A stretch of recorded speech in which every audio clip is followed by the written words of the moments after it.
Hello, good evening, everyone. Welcome back.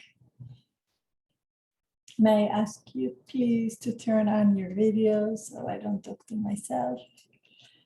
If you can, would really help me. Thank you. Okay. So we're still in the chapter of outcome thinking.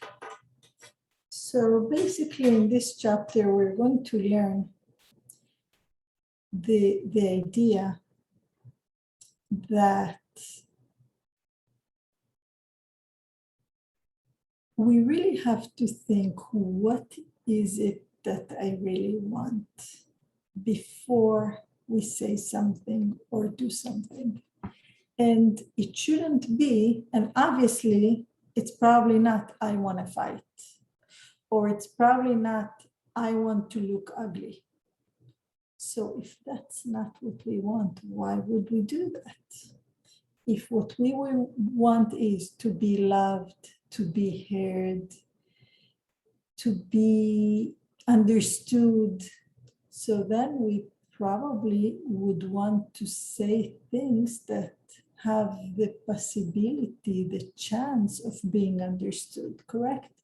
So that's the chapter we're holding by.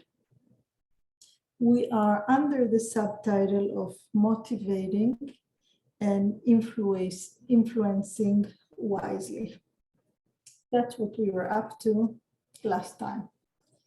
Today, we're going to talk about something interesting, nagging. What about nagging? So many ladies, so many men, so many people feel that unless I have to ask and ask and ask and remind, it will never happen.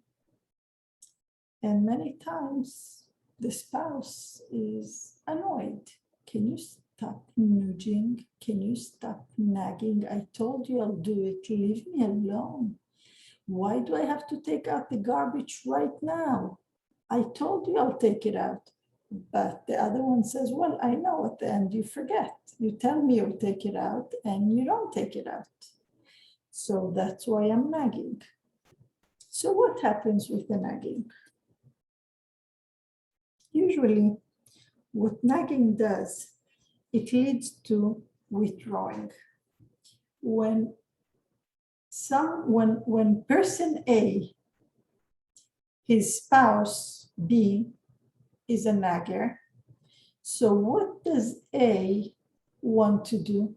He wants to stay far, because even though, yeah, he should be taking the garbage, but he's tired, or he's being lazy, or he's in the middle of watching the game, or in the middle of reading a book, and he really doesn't feel like getting up now.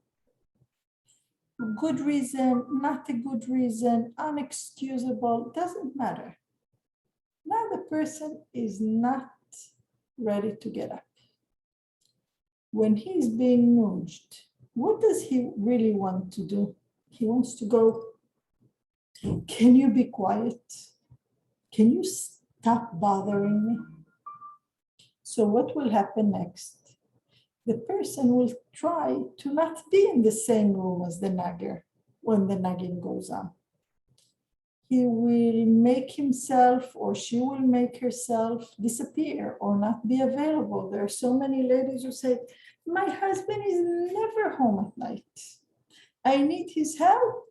And he says, I need to go for Mincha Ma'ariv. I need to da da da da da. My parents need me, whatever it is. And a woman really gets very upset and very insulted. But how come he doesn't get it that I need him? So these are the questions that we have to ask ourselves in the outcome thinking method. I need my husband's help. I would want him to enjoy taking care of the kids, to want him to spend time with the children, but for whatever the reason, this is not happening. So what do? See, there is something that makes no sense, but people do again and again. You do something, it doesn't work for you, and you do the same thing again. What makes you think that the second time it will work for you? If it didn't work the first time, why would it work the second time? If it didn't work, let's say, if you wanted to make chicken soup and you made it a certain way and it came out horrible, would you do the same thing again the next time? Or would you try to look for a different recipe? Somehow with behavior between husband and wife, we tend to do the same thing again. What didn't work the first time, we do it exactly the same way. And what do we want? We want it to work. And we blame the other one for it not working. And outcome thinking would mean that, hey, it didn't work for me. When I told him, hey, you need to take the garbage out, you promised me, he didn't get up. So why should you say it the same way again the next day or 5 minutes later? If it didn't work, so it didn't work. And here we are not coming to say who is right and who is wrong, because in marriage, trying to see who is right and who is guilty doesn't get us anywhere. It really makes no difference. So many people call and say, am I right? What difference does it make? How would that help you to be right? Right and miserable? Right and your husband doesn't want to be next to you even though you're right? What do you gain from being right? Well, at least I want to know that I'm right. You might be right that there is nothing wrong with the husband taking out the garbage, but you're still wrong that if you're nagging, don't continue nagging, because it's not going to get you what you want. So this is something that we really have to pay attention to. Nagging leads to withdrawing. Nagging can also lead to a counterattack, which is for sure not what we want. You might even get on the other person, you might get them to take action, but this might cause resentment, which you don't want that either. Okay, I'll take out the garbage so you'll be quiet, so you will stop. You don't want that either. If you knew that would be coming, you probably wouldn't mind if the garbage stayed there and you'll take it out later when you, and not to get that sentence, right?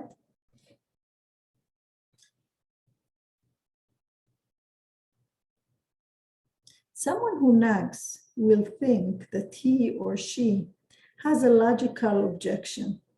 If I don't nag, how will I get results? This question implies that when one resorts to nagging, the choices are between nagging and not getting what you want. However, anyone familiar with negotiation and sales will tell you that there are other approaches. The basic principle behind nagging is, this is very important for us to understand. What's the idea behind the nagging? The person who nags thinks, if I cause irritation by nagging, eventually the person being nagged would prefer to take action rather than continue being nagged.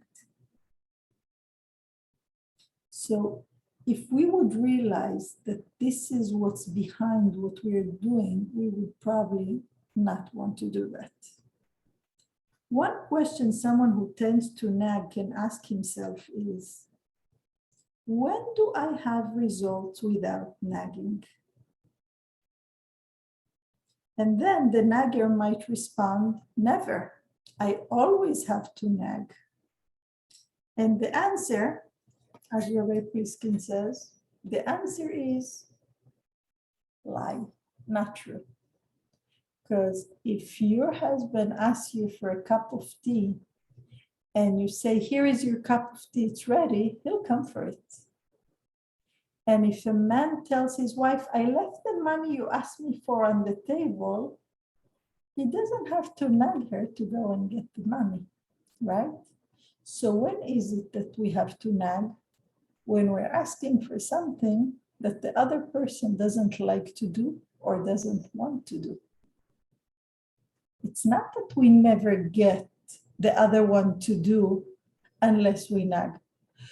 When we nag is when we are asking the other person to do what he really doesn't want to do or doesn't like to do. And we are pushing our spouse to do what he doesn't want to do. And I'm not talking about right or wrong. It could be that you're fully right about needing the money and he doesn't like putting his money in his hand in the pocket and pulling out a few bills. He can't do that because he's stingy, because I don't know why. But at the end of the day, he doesn't like doing it. And you have to nag because you're asking for something that the other person doesn't like to do. Or it's too hard for him to do for whatever the reason.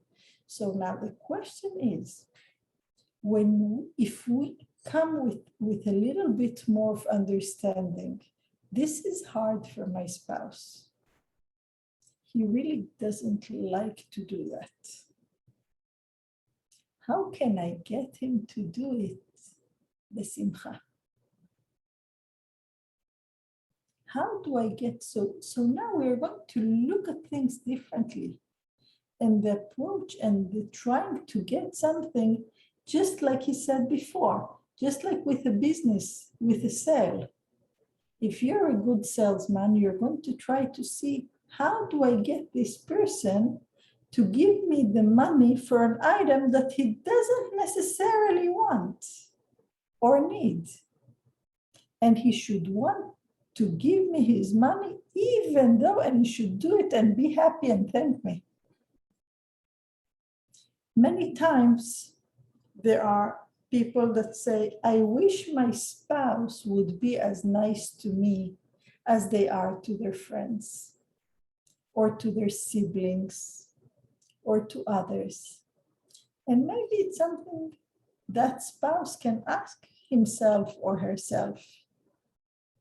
Maybe her siblings compliment her, thank her more, and that's why she's eager to do things for them. Maybe his friends tell him he's the smartest, wisest, most fun person in the world, and that's why he enjoys being next to them and doing things to them. And his wife is always nagging and saying he's good for nothing, so he doesn't enjoy doing things for her. We have to really start thinking outside of what we are used to and ask ourselves, I'm asking for something that for some reason doesn't have to be right or wrong. My spouse does not enjoy doing, does not want to do. How can I change that to get him to do it for me and enjoy the process? Might take a lot of work. Sometimes we don't know right away what would work, and we have to try, or we have to really find ways by consulting, by getting advice, etc.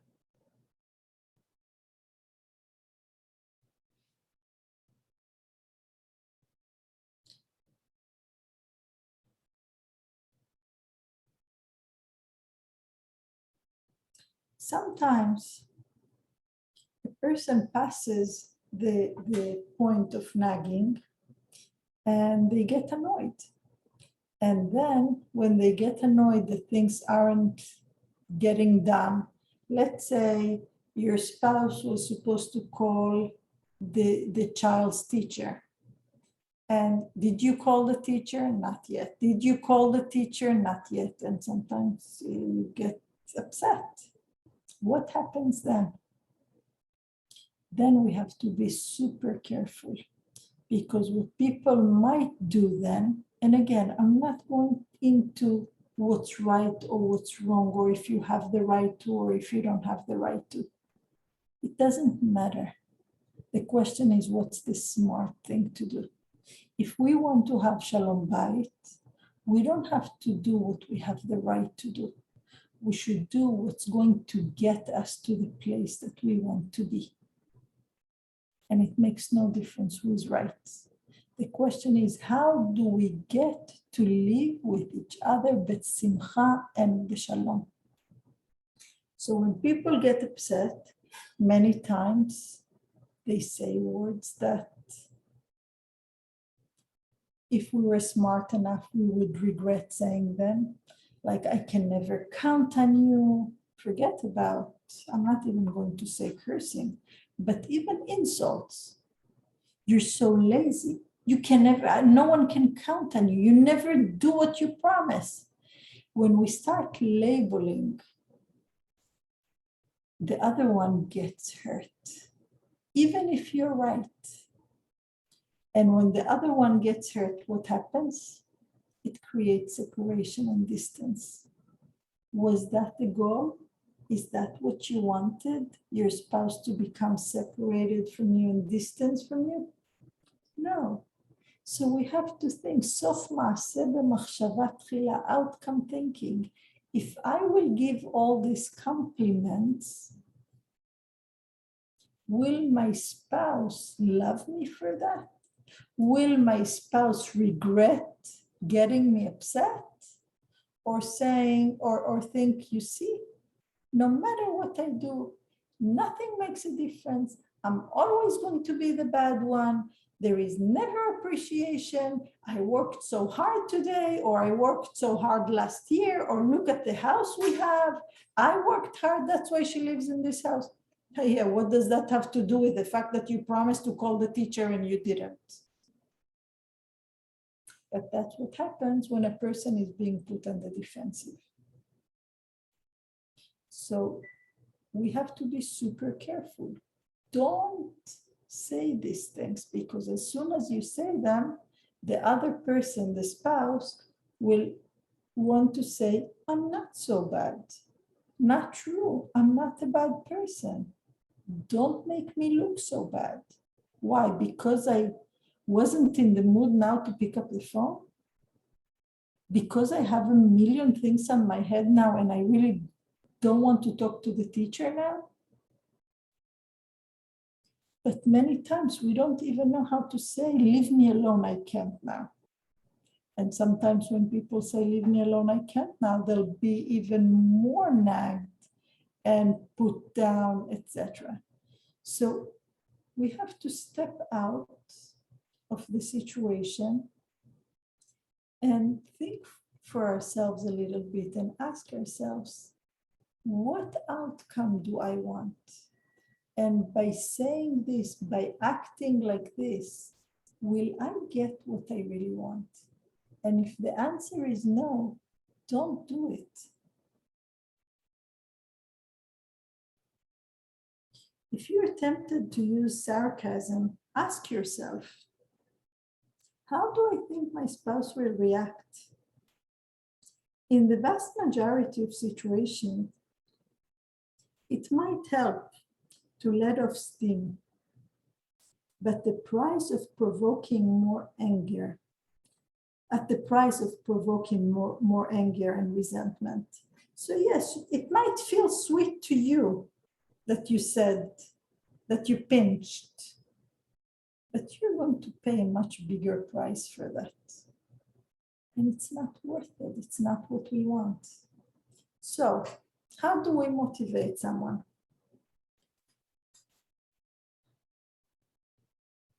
The best way to motivate someone is by showing him or her the benefit of doing what you're asking for. Express your appreciation and gratitude. The more someone likes you, the more readily they will do what you wish. The more pleasantly you speak, the greater the chance that you will be heard. And yes, you do have to try to understand, what does my spouse like and what does my spouse not like? Some people love it when their spouse is straight, when they are more aggressive, and other people really don't like it.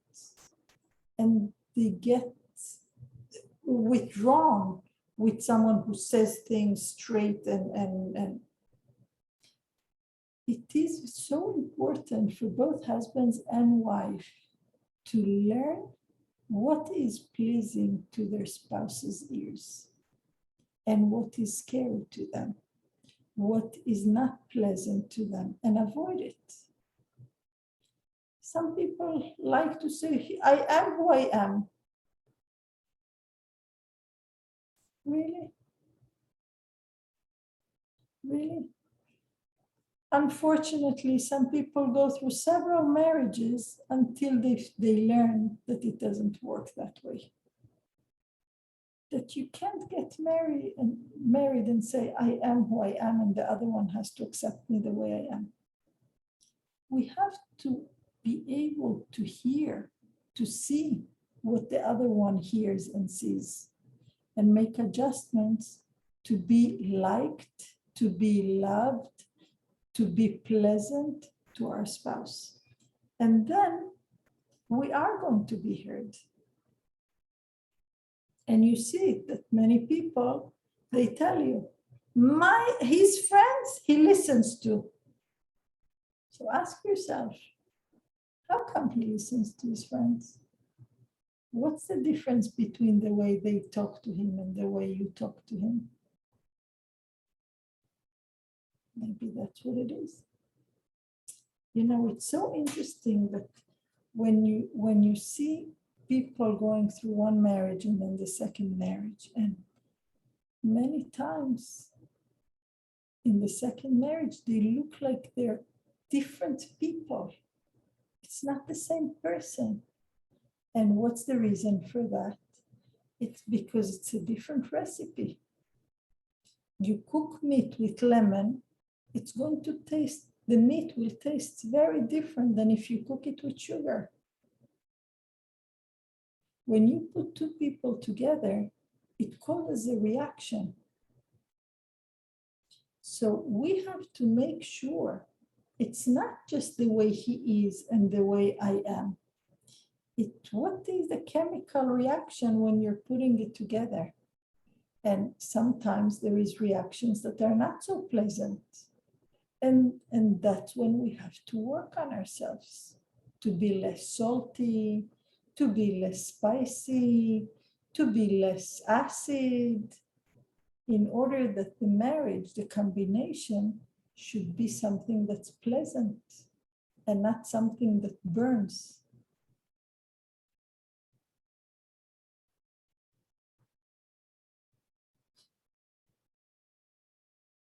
People become resentful if they feel that they're being treated without respect, if they're never being appreciated, if they're taken for granted.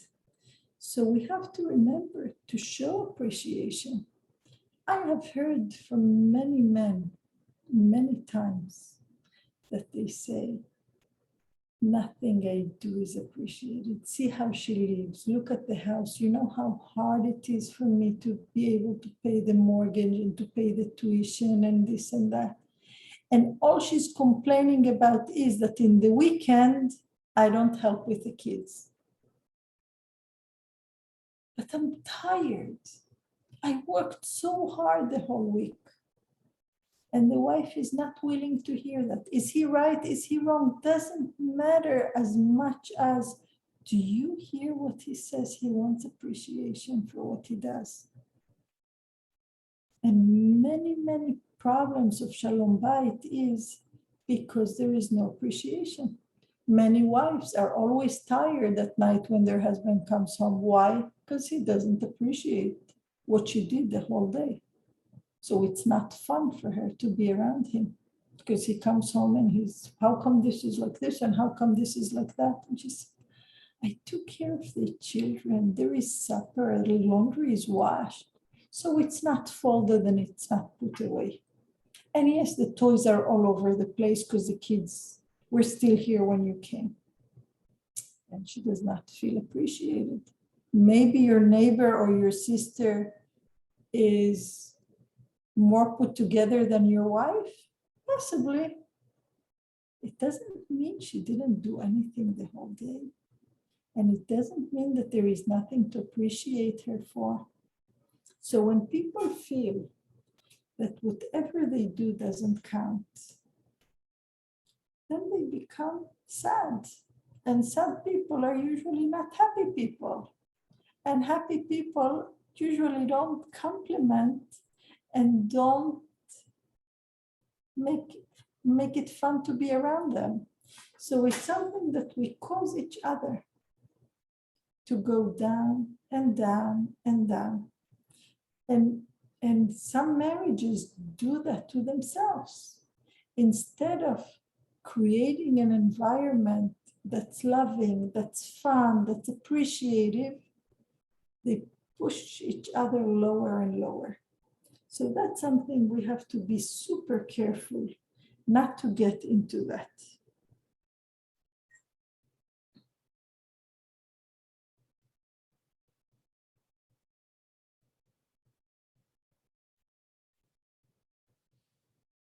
Now, there are some people that when you tell them you have to see what will motivate your spouse, they would say, but that's being manipulative. That would be manipulating. And some people even say, she manipulates me, he manipulates me. Well, guess what? Everything in life is manipulating. When you smile to get someone to love you, that's also manipulating. But that's what marriage is all about. So let's put these things aside. All this manipulating, abusing, all these words, we could use them as much as we want, but they work against us. Because what one might scream and say it's abuse, for other people works very nicely as a way of encouragement, as a way of, this is what I need, these are my needs. Some people even would tell you he wants to go to his parents for Shabbat. That's abusing me because I don't enjoy going there. I don't enjoy going there. Isn't that abuse to force me to go? Maybe it's abuse the other way, that he wants to be with his parents and you don't let him be with his parents. But that's not what a marriage is all about. Why should we get into these words? I know they're in style and they're modern, and a lot of the therapists get a lot of money for inventing these words because now people have what to fight about. But really, that's where we want to go. So let's get realistic. Manipulation and abuse and all these fancy words, it depends what you want to make out of them. And it's part of life. When a husband encourages his wife and in order to have supper on the table, you could call it manipulation. And you could call things abuse. If your husband wants to sit he wants you to sit next to him when he's eating dinner and you really would like to be talking on the phone, some people call that's abuse. He doesn't let her do what she wants. And for another wife, it would be the sweetest thing that he wants me to sit next to him when he's eating dinner. So these things, do yourself a favor and don't go there, because you would view yourself as someone manipulated and abused for no reason. No reason. Things that for your husband might be the way he shows you love and appreciation, someone could look at it as abuse. And we're not doing ourselves a favor by going to that route. Now, am I saying that there is no such thing as manipulation and abuse? Of course there is. But to jump there and to use these words right away, we're going to cause more damage than anything else.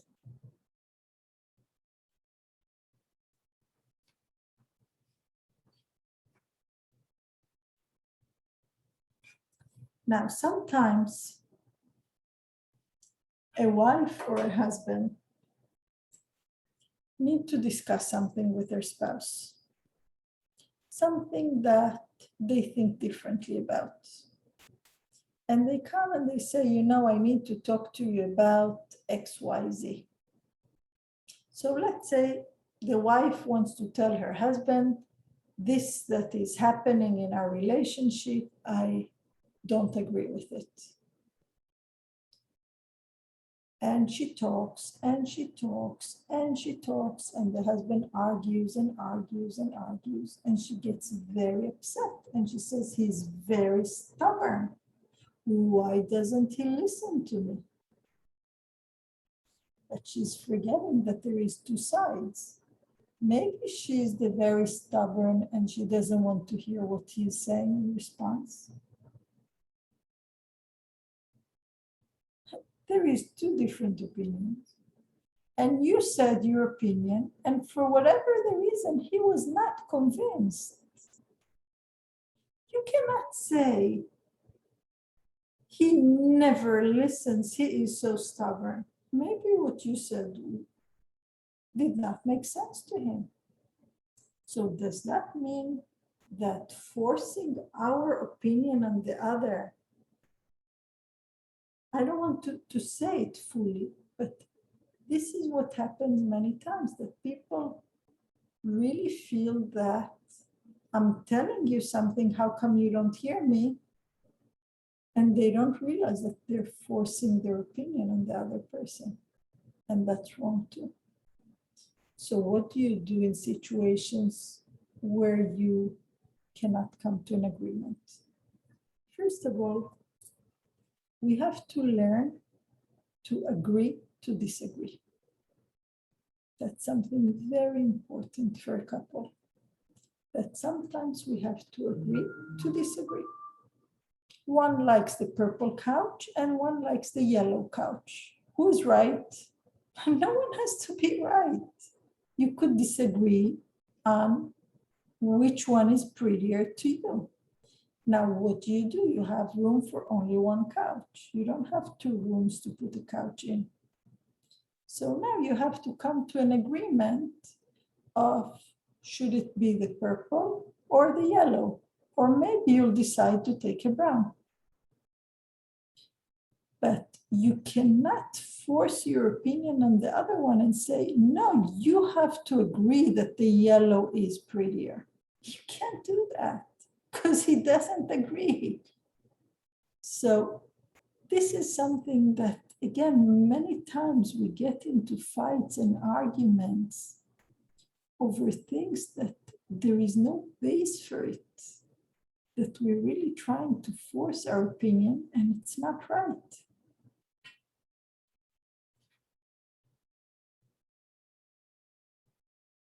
So agree to disagree. And sometimes we have to realize that our spouse really doesn't agree. Even though I think it's wrong, but he doesn't agree. So what do we do then? That's why it's good to have a Rav. Some people go for therapy if they need to. If they can get to an agreement about the disagreement between them, that's fantastic. Sometimes people need help. And that's why it's so great to have a family Rav that the husband and wife can go and say, there is something we cannot agree about, and we need someone to help us with making the right decision.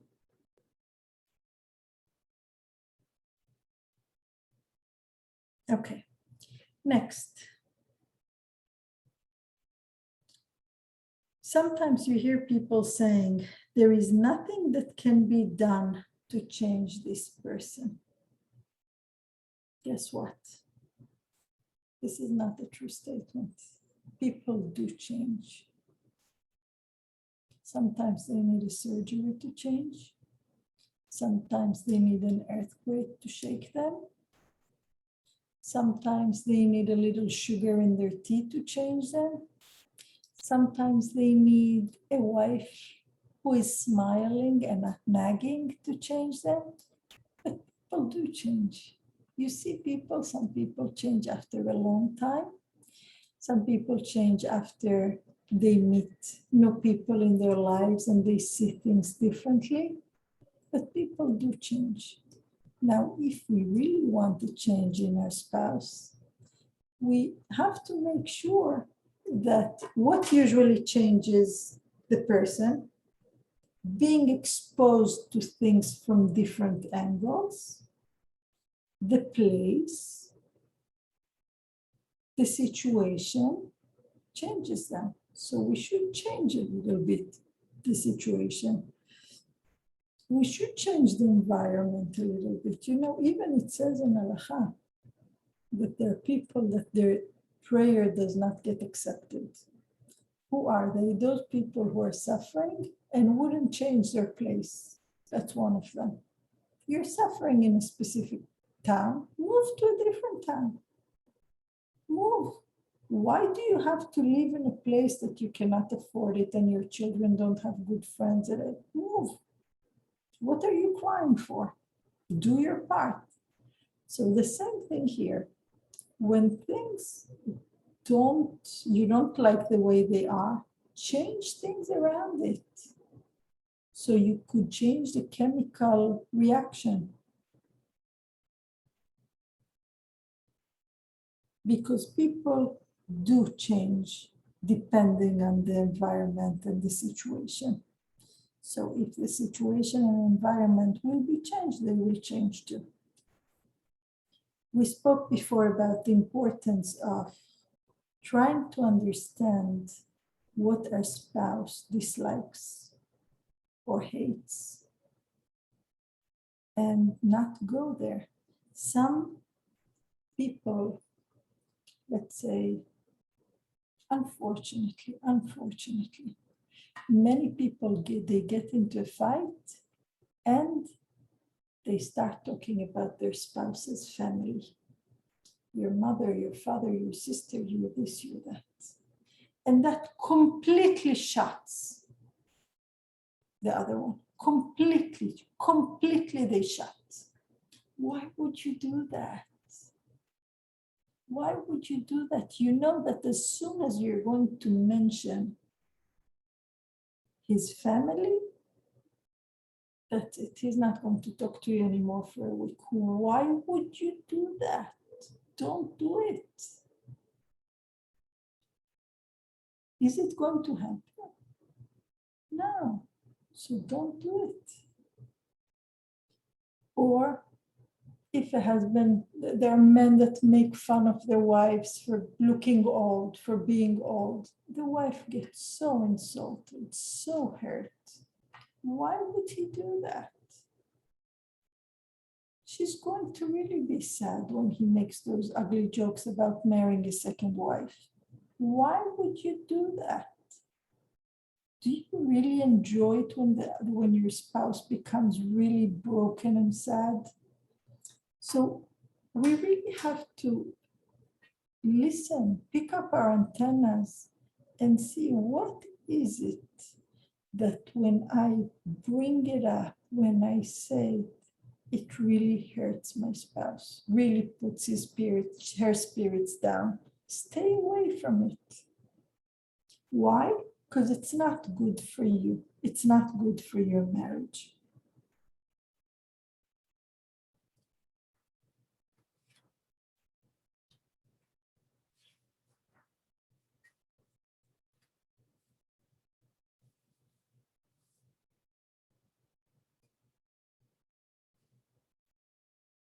Okay, so again, when we see that something did not work for us in the past, why would you do it again?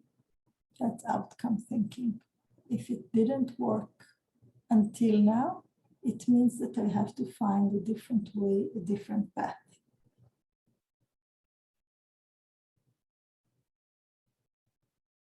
There is a saying that says, if what you're doing isn't working, do something else. This basic rule seems obvious, but it is human nature to do the opposite. We keep doing the same thing that didn't work for us. If a pattern does not get you your outcome goal, change the pattern. That's so important. If you don't like your situation and you don't make any changes, realize that the status quo is your own choice. Now, this is strong.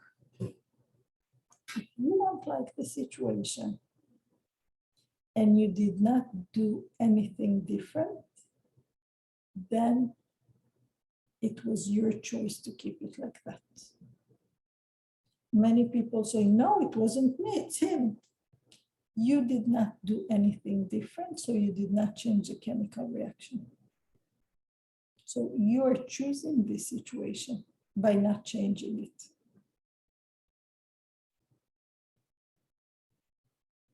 If you keep doing what you've always been doing, you'll keep getting what you've always been getting. That's the bottom line. Okay, so this is, as I told you, even there is a chazal that says, a person that doesn't change his place, there is no mercy on him. Why? Change your place. You're suffering, don't stay in that pit. Okay, so let's review what we learned tonight. We learned tonight something very important, that if you do something in a certain way and you see that you don't like what is happening, stop and say, okay, so next time I will find a different way to get there, because this path doesn't take me to where I want to get. When we say it like this, it makes so much sense. In reality, in nature, we do just the opposite. But that's why we have to learn, because once you learn something and it makes sense to you in here, then chances are that you will start doing things differently. So I wish you Betzlacha, and I hope this was enlightening to you, and that you'll be able to apply it in many good ways in life. Bezat Hashem. Any questions? Okay. So Betzlacha, Shabbat Shalom. Thank you so much. Shabbat Shalom. Thank you. Shabbat Shalom. Shabbat Shalom. Thank you. Thank you so much. My pleasure. Thank you. Thank you. Shabbat Shalom. Shabbat Shalom.